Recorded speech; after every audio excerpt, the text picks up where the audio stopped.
Hello friends, in this video we are going to start development of Indian heritage and culture from historical point of view. In the previous video we already discussed till early medieval period.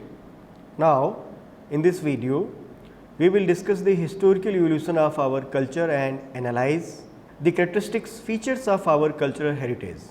In the video we will learn about the cultural heritage during later medieval, modern and contemporary period, the role of science and technology in enriching our culture and heritage, and side by side we will discuss about the relationship between environment and culture, etc. As you know that a country is not a mere landmass, it denotes a territory with people. The people define a country, its past, its present, its future. They have their traditions which are part of their environment and their interaction with each other. The identities of the different people who constitute the generic term Indians have been achieved through their cultural and political expressions in history. Cultural advance is a continuous process. Reformulation and redefinition in the context of the demands that history makes on human beings is its hallmarks. For those involved in tourism industry, it is significant to understand the historical context of our cultural heritage. A part of tourism industry is heritage tours, and there are invariable cases of tourist guides at historical sites presenting a version of India's heritage that is not truly representative of the people. In this video, we will continue our discussion from the point where we left in the last video. In terms of historical evolution, we will discuss early medieval, modern and contemporary periods of our history. After a discussion on historical evolution, we will talk about science and technology through history, environment and culture. In the previous video, we discussed the historical evolution of our culture and heritage up to early medieval period. In this video, we will talk about the late medieval, modern and contemporary period. In terms of time frame, in later medieval period, we are including 16th to 18th century. In modern, we will include the period from 19th century to the independence of India, that is 1947, and contemporary will include post independence period of history. Let us now begin with late medieval period. The late medieval period witnessed a fresh wave of foreigners descending on India in the form of Mughals. Though Mughals came as invaders, they settled here and made India their home. During this period, the culture and heritage of India came in contact with the new arrivals. The Mughals brought with them different political, socio-cultural and economic traditions and institutions.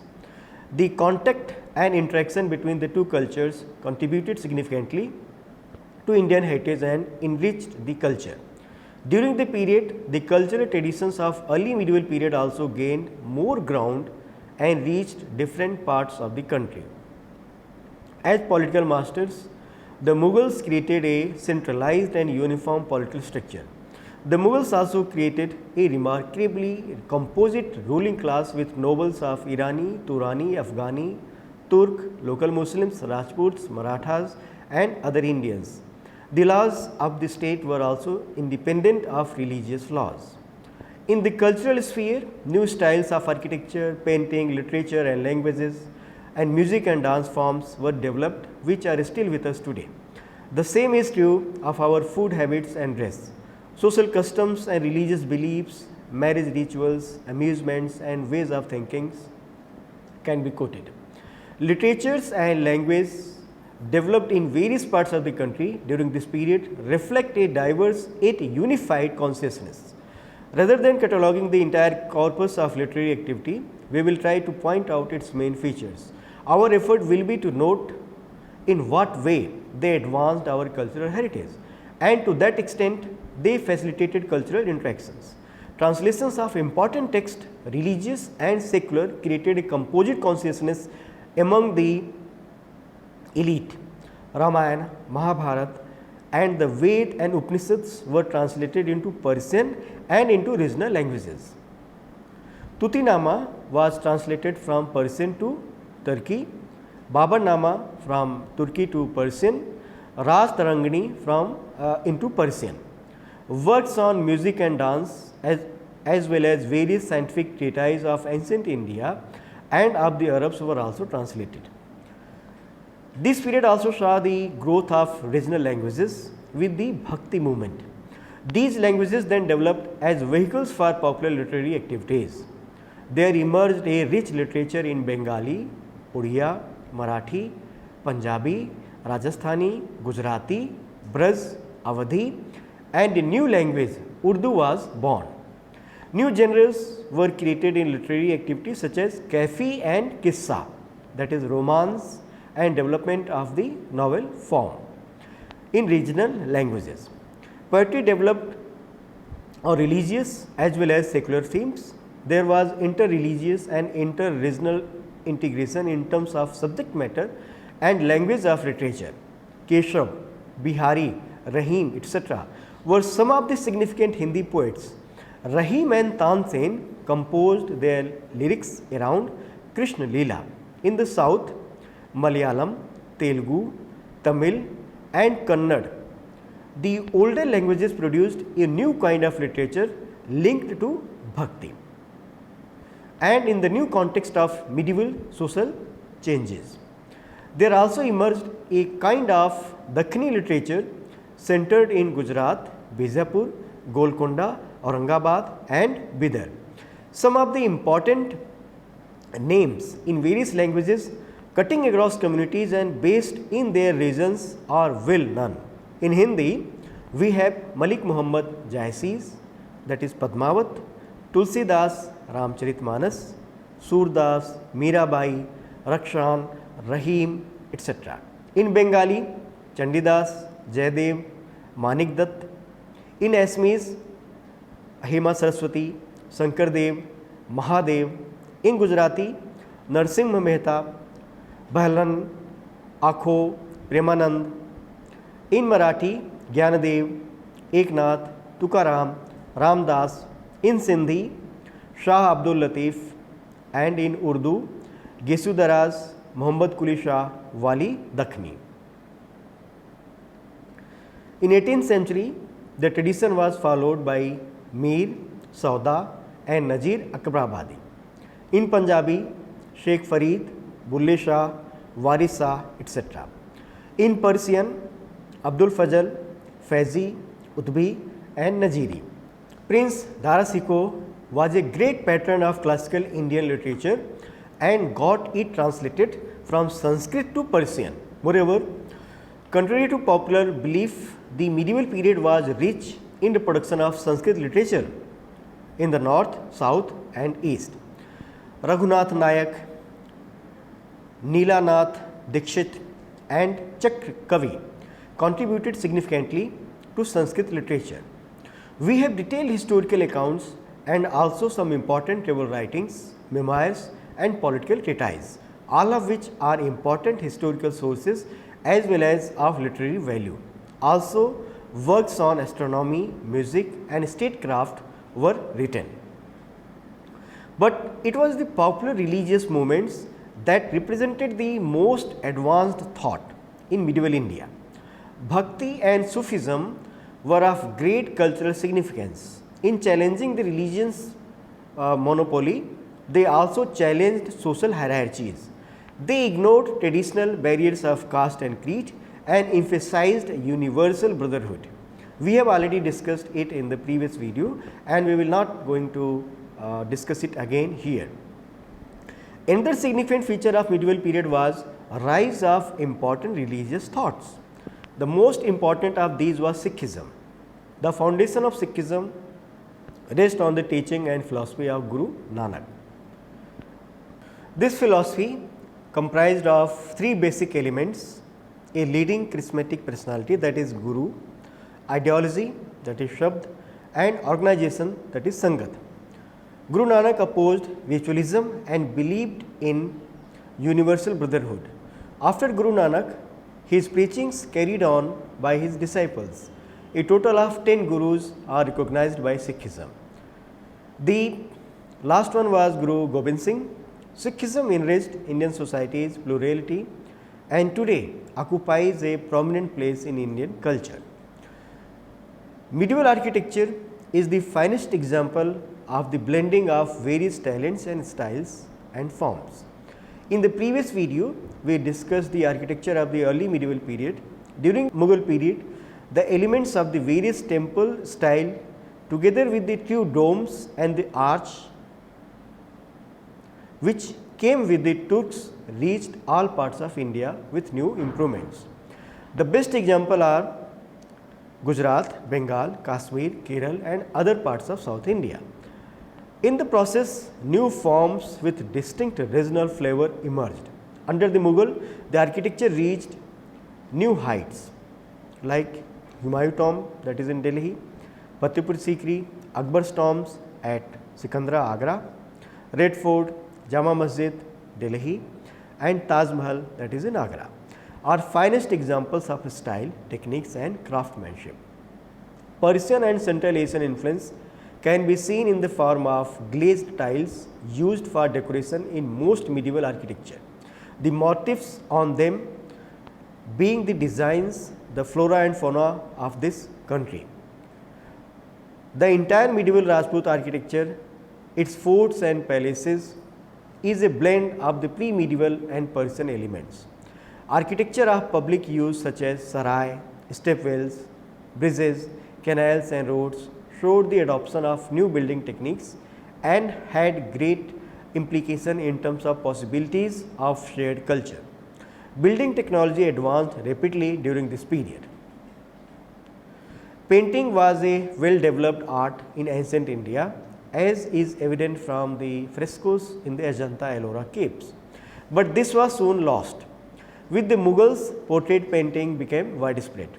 The paintings done at the Mughal courts represented folk tales, stories from Ramayana, Krishna Leela and the festivals, animals and landscapes of this country combined with the new three-dimensional miniature forms of painting.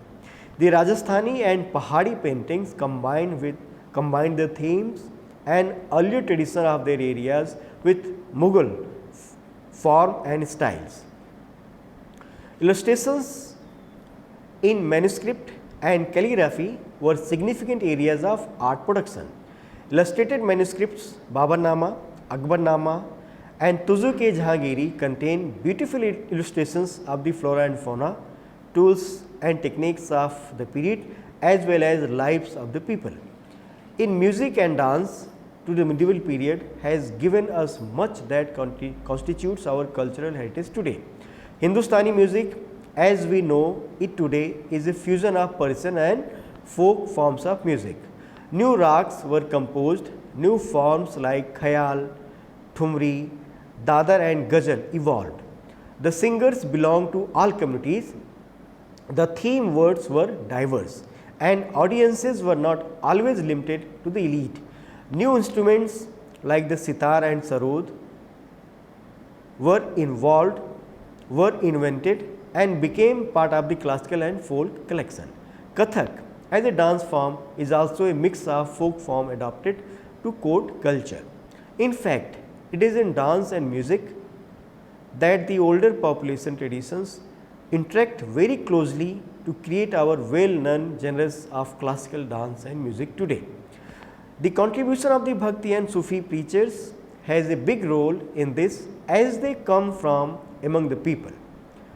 Carnatic music was similarly transformed, although it remained distinct from Hindustani classical music. Let us see what happened in the modern period. The impact of the British rule released new contradictory social and cultural forces impressed with the general nationalist awakening and the all India communicational network and market.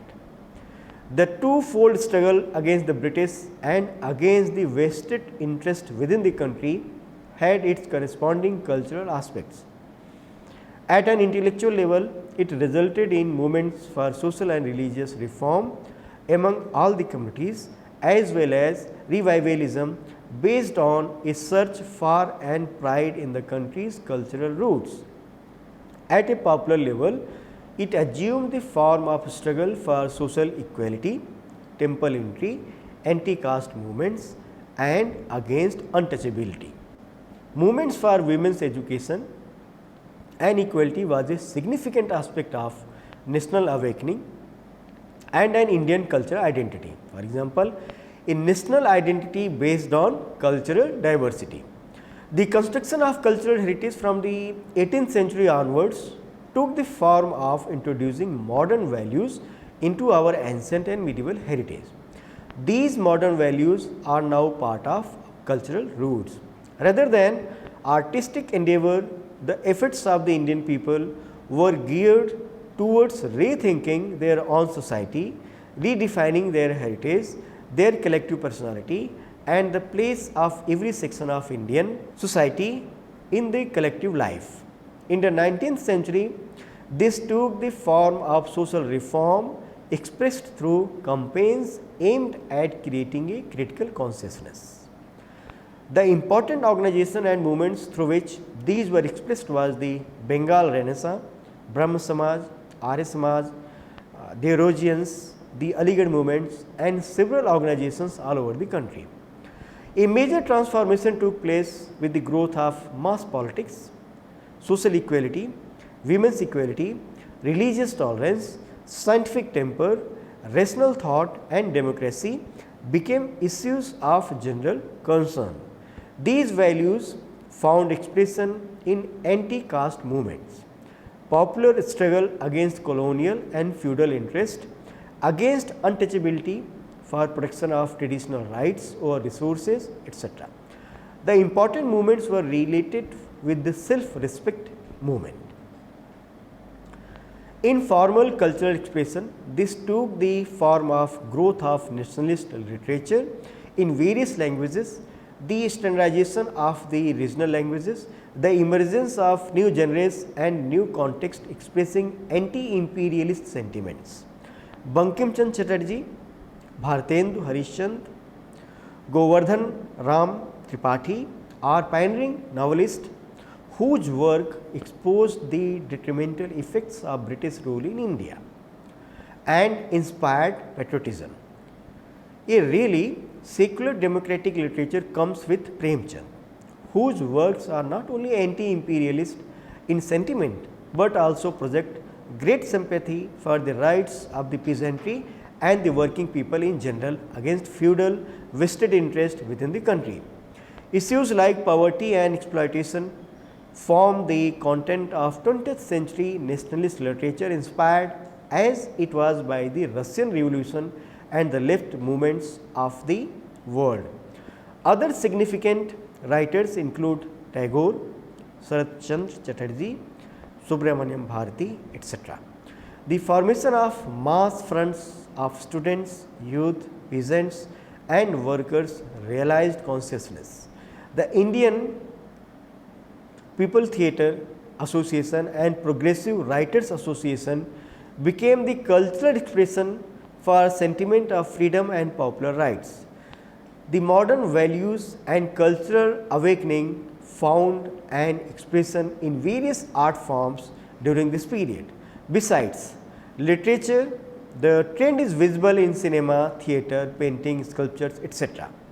The values and cultural expressions of modern period which developed during freedom struggle provided a solid base to Indian culture in contemporary India. Now, let us discuss about contemporary period also.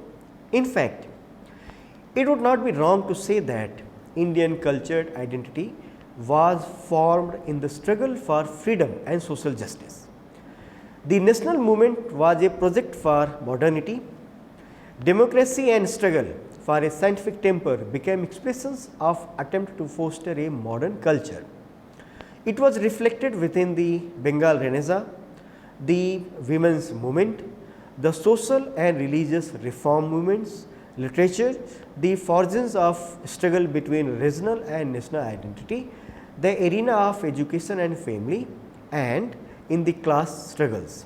All these struggles created a great churning in Indian society and growth of new values at the popular level. The central role of the popular struggle in our national movement gave a qualitatively new basis to nationhood. Culturally, it implied not simply a territory, one country and one civilization, but the right of the people to collectively decide their own destiny. It becomes necessary to define the nation in terms of its millions who began their journey from being subjects to citizenship. This culture of citizenship is a valuable heritage of the modern period in our collective cultural personality. Independent India adopted all the modern values and accepted equality of all citizens through the establishment of a democratic sovereign Republic of India. Secularism, equality before law, freedom of thoughts and expression, protection to minorities and deprived section of society were the silent features of independent India. A voluntary acceptance of diversity and the right of all people to free and equal expression in all spheres of life becomes a cardinal conscientiously expressed principles of the nationhood. The search for civilizational roots assumed the expression of regional, cultural and religious forms. National plans for development noted regional inequalities and planned on the basis of diversity of resources. Now, the pluralism was defined in more positive and egalitarian terms than coexistence, which has a long history in our country. Conscious respect for difference was not a value in society. This came only with modernity. The critique of modernity and the forging of an alternate modernity and the new dimensions to the ideas of liberty, equality and fraternity. It is this new definition of pluralism which made religious tolerance a value in it, the separation of religion and politics a necessity. They have given to us the culture of democracy and democratic rights as values, mass debates and definition of identities. They made possible an all India platform for the articulation of diversity as collective life and unity, and are as much a part of our heritage as the cultural components of our tradition created in the ancient and medieval periods. The early independent India found significant expression of social consciousness through literature, theatre, film and such art forms which gained enormous popularity, acceptance and empathy from the Indian people. Unfortunately, this momentum has been lost. Without the corresponding political momentum that inspires progressive cultural expression, the contemporary India faces serious threat from communal and ethnic conflicts, discrimination against women, unequal economic development and some separatist movements. These affect the cultural tradition and heritage of India and need to be tackled within a democratic secular framework of Indian society and polity. Now, another major important topic, or we can say point, is science and technology through history. Even as growth of scientific knowledge and technology and scientific temper and rational thought are part of our cultural heritage, from antiquity to the frontiers of scientific knowledge, we are participants in a culture that constitutes the common heritage of mankind. We have not only absorbed and transformed the knowledge that has come to us, we have also transmitted the knowledge that has been generated here. There is an integral link, the growth of scientific knowledge, new techniques and processes. As in other aspects of culture, outside influences have given us a great deal in scientific knowledge. With the Greeks came to shears, the scissors, the rotators, grain mill and the early mortar and pestle mill. Astronomy was in the earlier years influenced by Mesopotamia. Ayurveda absorbed a great deal from the Greek system of medicine. Paper, gunpowder, cannon, glass blowing a draw loom, the Persian wheel, new techniques of metallurgy employed in brassware and beaded ware, rockets employed by Tipu Sultan in the Carnatic wars against the British troops, domes and arches and lime mortar all came from outside. All these were adopted by Indian craftsmen and further improved. India also had a great deal to give. It transformed knowledge in other countries and contributed to cultural advance of our civilization. The first expression in the 4th century BC by Panini. By the 3rd century BC, mathematics, astronomy and medicine began to develop separately. The contribution of our country include the notation system, the decimal system and the use of zero, that is in 2nd century BC. There were important developments in Vedic mathematics, algebra and geometry. Aryabhat in the 5th century AD and Varamihir in the 6th century AD contributed to knowledge of the lunar and solar eclipse to the world. Charak 2nd century AD laid the foundations for Indian medicines and surgery. Ayurveda system of medicine was developed in ancient period. Yoga is another very important contribution. The medieval period saw great advance in textile industry and technology, weaving, dyeing and printing. European technology and scientific knowledge also contributed in different fields. Scientific activity continued through not at the pace it had come to acquire in Europe, as did applications of military technology. It manifested itself mainly in the productive field of agriculture and textiles. It contributed to cultural expression in precisely these fields. Each region had its own design, style and weave in textile. During the medieval period, textiles and various other crafts like glassware, beaded work, brassware, carpet weaving etc. become the soul of Indian people's cultural artifacts. A shared heritage with the rest of the mankind produced a very specific cultural expression, specific in relation to the world civilization, diverse within itself. Every region in India had its own face to show to the world in terms of craft production. Let us see about environment and culture. Environment had a major role in determining the identity and cultural personality of the communities rooted in it. The struggle over control of environment and against nature and then with vested interest has always been a source of cultural conflict in our land. An effort to combine environmentalism with development has been another issue. Forest and rights over forest have shaped cultural expression through history. The lives of the tribal population have been especially linked with such rights. Besides, India is rich in biodiversity, which has provided rich resources for the development of traditional medicine, Unani and Ayurveda. The rich flora and fauna has been an asset in the context of the modern need for preserving the ecological balance and the self-preservation of traditional tribal communities and their cultural expression. The rich variety of seeds in all crops within regions is testimony to the skills and knowledge of traditional communities.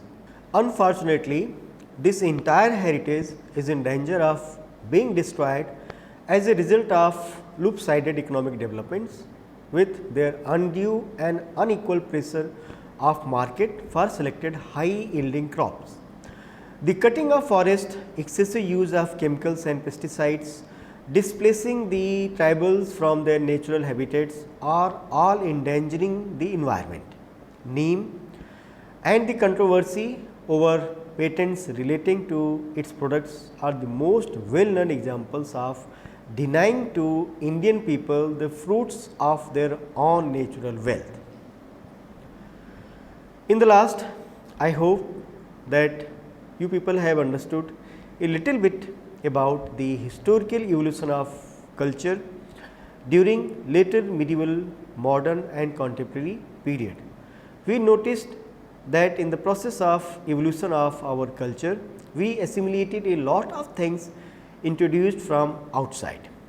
This process of assimilation gave rise to new forms and enriched our cultural heritage. In the area of science and technology also, a lot of advancement was achieved during this period, which contributed to the development of culture. Thank you.